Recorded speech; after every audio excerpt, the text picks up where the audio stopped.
Alors aujourd'hui, je vais vous parler des Enfants du Marais de Jean Becker, qui est sorti en 99.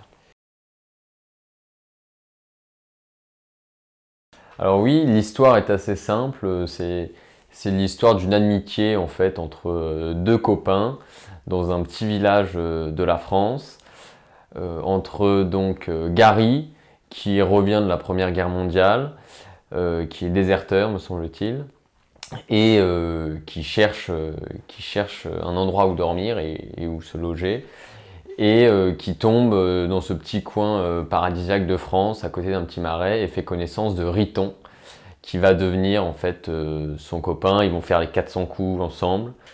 Ils font plein de petits boulots, ils vivent simplement, de petits bonheurs, autour de ce petit marais. Euh, mais ils sont épanouis et heureux. Et donc en fait, l'histoire de ce film, c'est vraiment l'histoire d'une amitié et de leur rencontre, de leur péripéties. Voilà.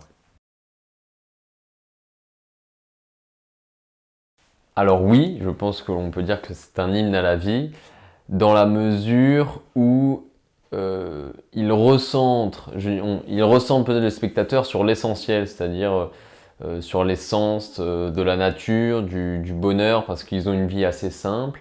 Ils vivent de la pêche qu'ils font dans le marais, ils vivent de leur petit boulot, comme je l'ai dit, de leurs rencontres simples, de leur chasse à l'escargot. Et finalement, ce ne sont pas des gens très argentés, ils vivent même très pauvrement. Mais ils ont l'air épanouis, ils ont l'air heureux.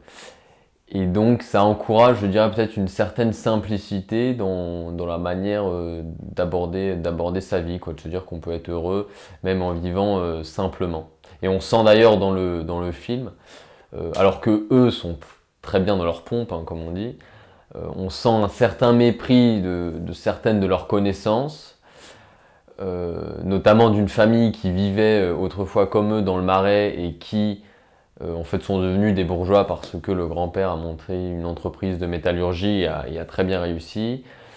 Et donc la belle-fille de cet homme-là devient très méprisante vis-à-vis de ces gens qui pour elle sont vraiment des pouilleux, alors que eux en fait sont totalement épanouis et de leur côté aussi méprisent quelque part cette bourgeoisie et ces gens riches du village, parce que on vit dans un microcosme entre guillemets, on reste dans le petit village et le marais du coin.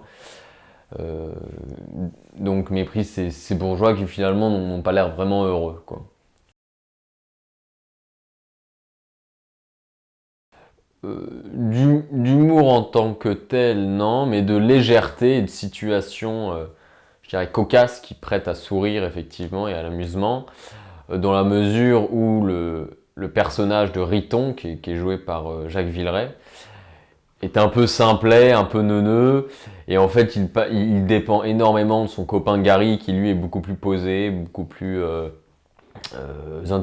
beaucoup plus intellectuel, et donc qui le prend un peu sous le coude et qui est quelque part un peu son papa, quoi, parce que le Riton c'est un grand enfant, il sait même pas, il est peiné de son premier amour il y a des années, il est avec une autre femme, il a ses 3 enfants, mais il sait ni s'occuper de sa femme ni de ses enfants. Donc c'est un grand enfant, quoi. Et heureusement qu'il a son copain Gary pour l'épauler. Et donc du coup, effectivement, il y a un nombre de situations assez cocasses où Jacques Villeray fait rigoler, quoi. Alors, je dirais un message qui est celui, comme je l'ai dit, ouais, cette hymne à la simplicité, ou au goût du bonheur simple. Peut-être aussi une certaine nostalgie d'une époque où les rapports sociaux étaient beaucoup plus présents dans les villes, dans les villages, où chacun se côtoyait, euh, et peut-être des liens sociaux qui se délitent un peu de plus en plus aujourd'hui, quoi. Et donc voilà, je dirais que c'est ce duo simplicité dans le mode de vie et dans les liens sociaux qui, in fine, peut devenir un peu le remède ou la recette pour le bonheur. Et par exemple, il y a Gary et Riton, en l'occurrence, les deux personnages principaux, se lient d'amitié avec, alors son nom m'échappe, mais c'est André Dussolier qui joue le personnage, qui est un petit bourgeois de la ville, qui a passé sa vie à lire de la poésie et de la littérature française, et qui ne connaît rien en fait à la ruralité et puis à toutes les activités, que ce soit la pêche, la chasse aux escargots, etc., que font Gary et Riton, et qui finalement les découvre avec eux et il prend goût, et presque lui aussi, comme un grand enfant, qui découvre des choses très très très très simples, mais comme le jardinage, etc., mais qui finalement le rendent assez heureux.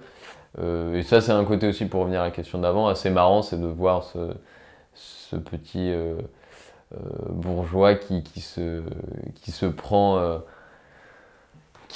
au jeu en fait des activités de ses deux autres compères. Alors ce film est ancien déjà, donc ça fait un moment que je l'ai vu, et je l'ai vu, je pense, une petite dizaine de fois, donc je l'aime beaucoup. Je l'aime beaucoup surtout parce que c'est un film qui est apaisant, tranquillisant. Lorsqu'on le regarde, on oublie un peu tout. On se réfugie dans un petit coin de France, on ne sait même pas où c'est, donc on le- on l'idéalise un peu. Et voilà, c'est très apaisant, quoi. On revient aux choses simples, on se reconnecte un peu euh, à de belles images de la nature. Et finalement, ça nous fait un peu couper avec notre quotidien. Et il y a un rythme aussi qui est assez calme dans le film, quoi. Donc je dirais que c'est un bon antidote contre le stress et contre le rythme effréné des temps modernes.